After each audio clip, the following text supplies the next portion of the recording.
Selamat siang Bapak Ibu dan teman-teman yang sudah hadir. Apunten mengganggu waktunya. Saya di sini hanya menyampaikan mengenai hasil pembelajaran saya. Nah, Bapak dalam arti gini, monggo kalau memang ada urusan untuk makan, saya nggak mau mengganggu itu. Monggo kalau memang sambil santai-santai malam ini. Jadi memang ini waktu makan siang, saya nggak mau mengganggu itu, tapi membuat mau mendengarkan celoteh saya. Jadi ini Bapak Ibu, selama 3 bulan ini, mulai dari Juni, Juli, Agustus, dan akhirnya sekarang kita masuk di Agustus, saya masuki di mana tahap akhir, di mana kita mulai di rencana tindak lanjut, di mana selama 3 bulan ini saya berproses mulai dari bagaimana itu membiasakan harus refleksi, menggunakan refleksi setiap pembelajaran, kemudian melakukan evaluasi terhadap apa yang saya lakukan, apa yang saya pelajari, terus kemudian kita belajar banyak, mulai dari gaya belajar kita ditekankan lagi, jadi mata kuliah yang dulu sempat kita pelajari di perkuliahan akhirnya muncul lagi, entah itu gaya belajar, kemudian model pembelajaran, strategi pembelajaran, terus bagaimana kalau di dalam khusus olahraga itu ada pendidikan gerak, terus psikologi pendidikannya juga ada, walaupun memang tidak dibahas tapi kita memahami hal tersebut masuk di dalam psikologi. Dan pada akhirnya di sebuah materi PKG itu ada yang namanya SEM, dan juga nanti ada asesmen otentik. Dan itu yang kami pelajari Bapak Ibu. Di dalam SEM dan asesmen otentik ini, di dalam asesmen otentik ini berhubungan dengan sebuah penilaian atau asesmen yang dinyatakan dalam seperti dalam permainan sepak bola. Kalau kita belajar dalam permainan sepak bola kan biasanya hanya 1 lawan 1 atau perorangan. Begitu juga mungkin di pembelajaran yang lain, mungkin ketika pembelajaran penilaiannya kan hanya perorangan atau berkelompok. Dan kebetulan kalau di dalam olahraga ini ada lawannya. Ketika seperti sepak bola tidak lagi 1 lawan 1 atau perorangan dinilai secara individu, tapi asesmen otentik itu lebih mengarah kepada sebuah permainan nyata, permainan sepak bola secara nyata, di mana di sana ada wasit, ada yang menyerang. Ketika kita menggiring ada yang menghadang. Jadi benar-benar seperti kondisi real, itu asesmen otentik. Dan bagaimana kalau seandainya di pembelajaran PJUK ya nantinya akan mengarah ke sana. Asesmen otentik itu diharapkan di mana semua guru olahraga nanti ketika pembelajaran, ketika melakukan asesmennya harus dalam kondisi real, kan, dalam kondisi nyata. Bagaimana seseorang ini memiliki kemampuan dalam mendribble atau shooting atau passing, itu harus real dalam keadaan pembelajaran, dalam keadaan sebuah pertandingan. Itu asesmen otentik. Dan kita masuk lagi ke hal yang luar biasa bagi saya, yaitu SEM. SEM itu merupakan sport education model, di mana gampangnya gini, saya menjelaskannya agak ribet, tapi semoga harapannya Bapak Ibu mengerti nih. Jadi kalau saya mencontohkan nih, dalam sebuah perlombaan, pertandingan, mungkin yang paling gampang sepak bola kita yang paling tahu, atau voli yang sering lalu lintas di voli di TV. Nah, di dalam SEM ini kita diajari mengarahkan anak-anak untuk bisa mengambil peran, entah itu menjadi seorang wasit, entah itu menjadi seorang pemain, entah itu menjadi seorang supporter. Mereka harus memilih perannya mereka yang benar-benar itu jiwanya mereka. Nah, ini SEM ini atau sport education model ini bukan satu-satunya yang harus dilakukan, tetapi kita diajari bagaimana menerapkan SEM ini, sport education model. Dan harapannya mungkin ke depan khusus Bapak Ibu guru olahraga ini, tapi semoga mungkin yang lain mungkin mengikuti gerakan tersebut, laju tersebut mungkin diikuti juga. Jadi anak-anak difasilitasi untuk melakukan sesuai dengan minat mereka. Jadi kalau yang minatnya kalau kita dalam olahraga itu biasanya ada yang cenderung nggak mau main, nggak ada yang mau jadi pemainnya, nggak ada yang jadi wasitnya. Nah, di sini kita dikasih kesempatan untuk memberikan peran kepada anak-anak, maunya jadi apa urusan kami kalau di dalam pertandingan seperti ini. Nah, kebetulan ada yang jadi senangnya atau minatnya jadi supporter, ya di dalam nanti jadi supporter, jadi pemain pun juga sama. Nah, di sini ini merupakan sebuah gambaran kami kemarin sempat kami terapkan di dalam pembelajaran kebetulan saya ditempatkan di PLK Wonojati, di mana kami berkumpul dengan Bapak Ibu guru olahraga terdiri dari yang Jatim, ya semuanya dari Jatim, dan kami berkumpul menjadi satu di situ. Dan ini merupakan sebuah hasil di mana SEM itu kami terapkan, dan kebetulan kami sebagai penyelenggara, sebagai pemainnya juga, terus sebagai wasit. Dan Bapak Ibu bisa lihat di situ ada yang bajunya beda. Nah, yang baju kuning itu sebagai kepala dinasnya kebetulan dari tim kami.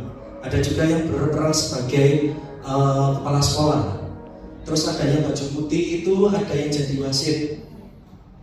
Ada entah itu hakim garis, entah itu jadi yang muterkan angka scoresheet istilahnya. Terus kemudian ada yang jadi pemain, ada juga yang jadi supporter. Supporter itu yang biasanya pakai yang ada kertasnya putih. Mereka kan cenderung ini ya. Jadi totalitas kami di sana.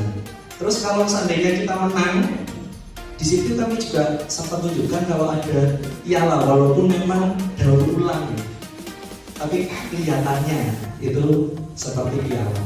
Dan juga ada pembinaan kalau di dalam olahraga.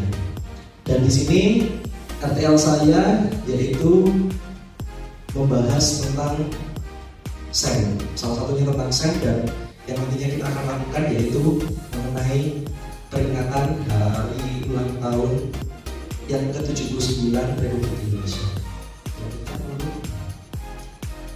Ya, ini kegiatan rencana tidak lanjut saya setelah saya mempelajari tentang SEM dan asesmen otentik.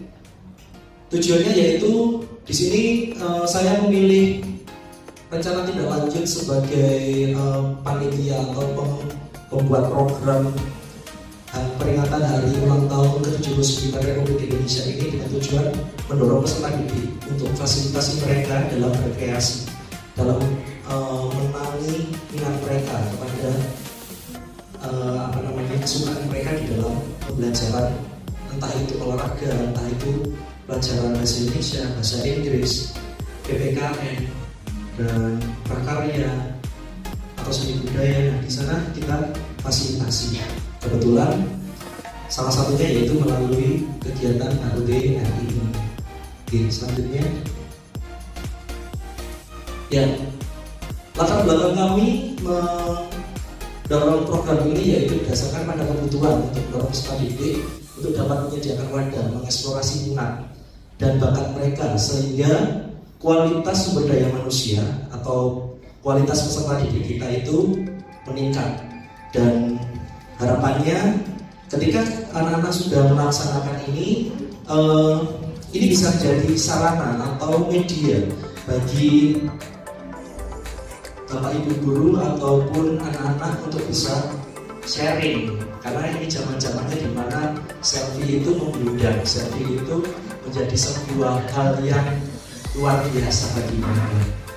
Jadi, kalau monggo Bapak Ibu, apunten saya yang minta izin kepada Bapak Ibu untuk meluangkan waktunya.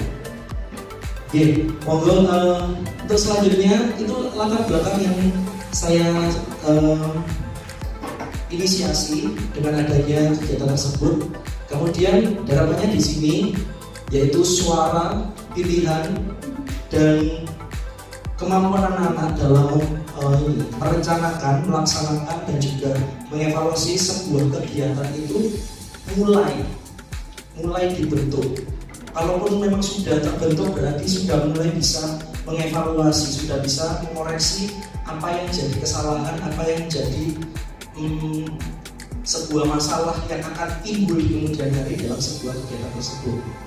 Nah, ini harapan kami bisa melatih itu di dalam kegiatan hari ulang tahun tadi. Kemudian di dalam pembelajaran ini kami juga akan menggunakan aset-aset yang dimiliki oleh sekolah, di mana di sini kita tahu bahwa banyak sekali aset yang kita tahu ya.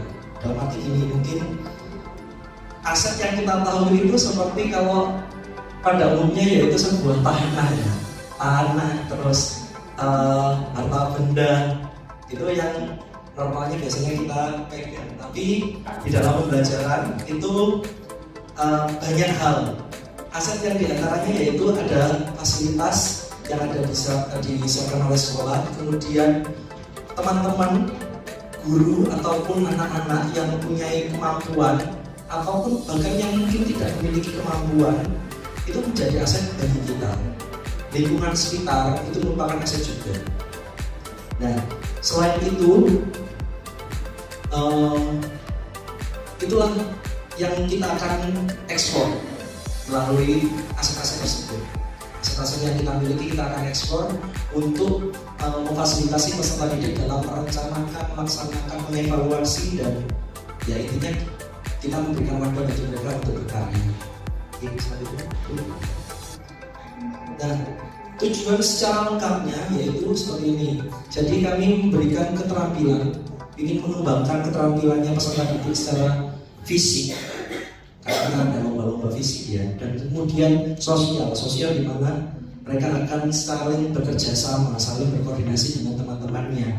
Kemudian secara emosional, mungkin akan ada yang marah-marah, mungkin ada yang sering berkata-kata tidak baik. Nah, bagi kita itu yang tugas kita nanti akan membenahi mereka juga kalau mereka sampai emosinya sudah mulai naik atau sudah mulai masuk titik marah.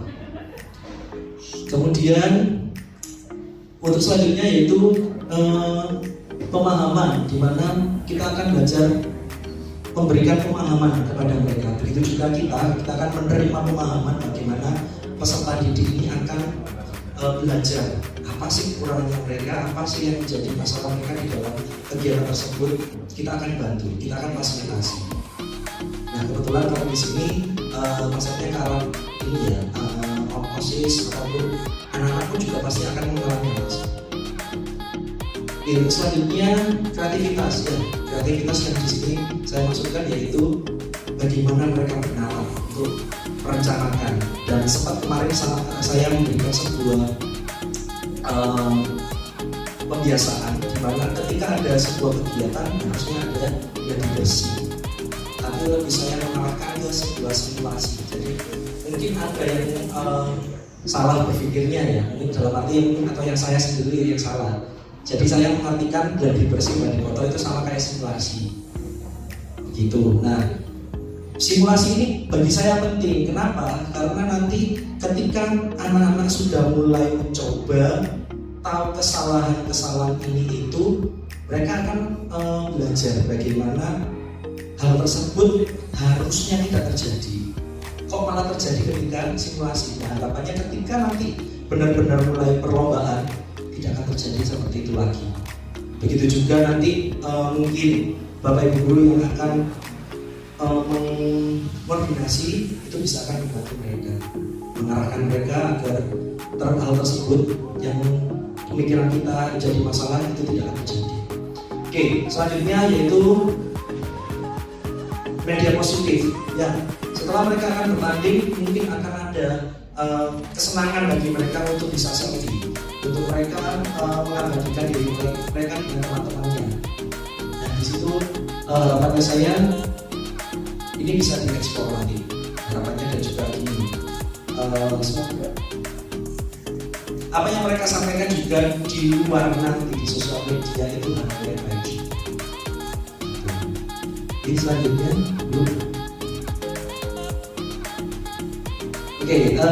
untuk struktur program dan mitra dalam komunitas belajar. Di sini skala programnya yaitu kami melibatkan seluruh peserta didik dan bapak ibu yang akan membantu kami nanti di dalam kegiatan program peringatan hari ulang tahun ke-79 Republik Indonesia. Terus kemudian pengaturan programnya nanti akan dilaksanakan pada tanggal 13 ini di mana hari Selasa nih.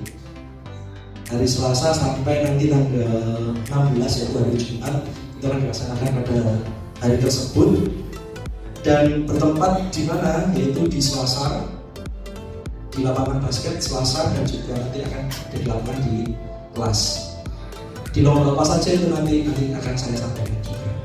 Kemudian anggota komunitas belajar ini yang saya sasar yaitu nanti ada dewan guru, ada OSIS, MPK, dan orang tua peserta didik. Di mana dewan guru ini nanti mohon bantuannya untuk mengarahkan teman-teman OSIS, anak-anak OSIS ataupun MPK yang nanti akan mengkoordinasi kegiatan lomba.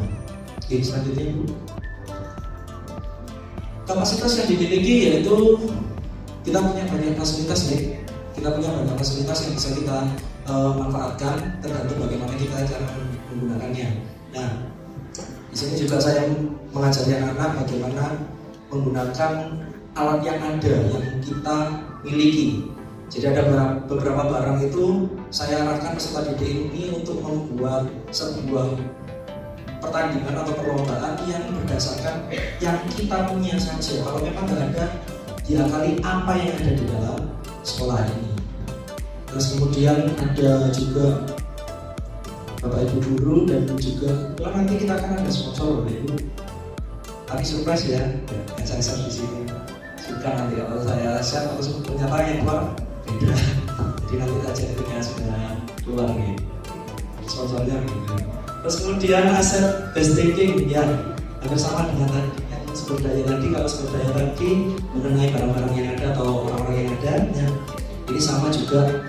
Kita akan mendukung apa yang kita punya, baik itu Bapak Ibu guru, rekan-rekan tenaga pendidikan maupun anak-anak kita yang luar biasa. Selanjutnya setelah mengadakan kegiatan kita akan nanti melakukan rencana evaluasi, di mana kami akan melakukan wawancara terhadap beberapa anak secara acak ataupun Bapak Ibu guru. Mungkin ada yang mungkin bisa curhat kekurangannya apa sih kegiatan kami pada saat ini, kelebihannya apa sih, terus apa yang bisa ditambahkan di dalam kegiatan itu, dan harapannya ke depan apa yang bisa ditambahkan atau dikurangi dalam kegiatan yang kami lakukan pada saat nanti. Terus kemudian pengumpulan informasi dari peserta didik, staff itu nanti kami ajak, di mana selain peserta didik, Bapak Ibu guru maupun komunitas belajar akan kami minta itu sebuah pertanyaan refleksi atau wawancara kita bagaimana proses kegiatan tersebut berjalan, apakah sudah memuaskan atau tidak. Terus individu yang terlibat yaitu peserta didik yang mengikuti program, staf dan anggota belajar. Kemudian tantangan yang akan kita hadapi yaitu adanya keterbatasan waktu dan sumber daya, di mana keterbatasan waktu ini biasanya yang jadi koreksi setiap tahunnya. Kalau kemarin saya tanya kepada anak-anak, itu sebuah lomba itu bakalan molor, dalam arti anak-anak yang dipanggil untuk bertanding masih nunggu lama. Nah, ini yang kita akan tekankan untuk dikurangi, ayo dikurangi anak-anak tersebut. Kemudian dan ini sumber daya manusianya, tantangannya di situ.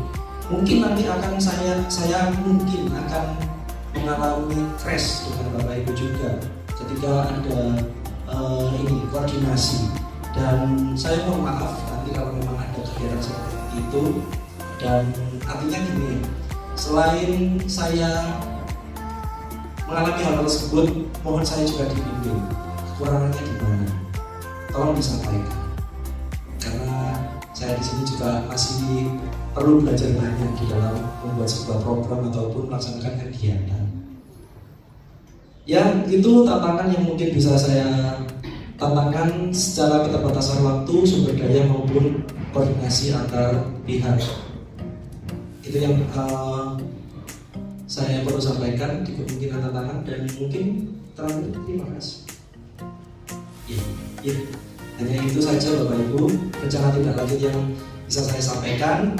Semoga ke depan di dalam kegiatan kita bersama-sama atau mohon bantuannya kita saling kerjasama dan saling mengoreksi. Kalau memang dikoreksi ya jangan sampai marah ya. Gitu. Ngatur mawon untuk saat ini terima kasih atas kehadirannya Bapak Ibu. Untuk selanjutnya bisa ditutup. Terima kasih.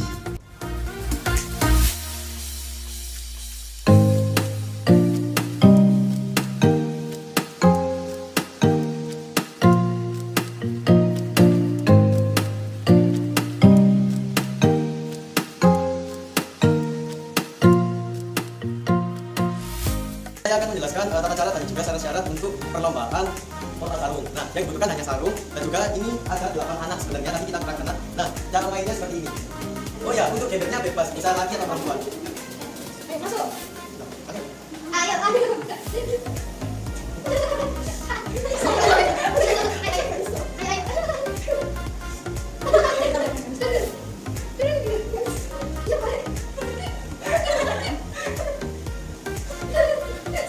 Boleh.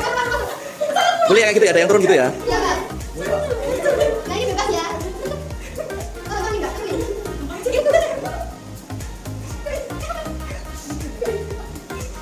Baik. Ya.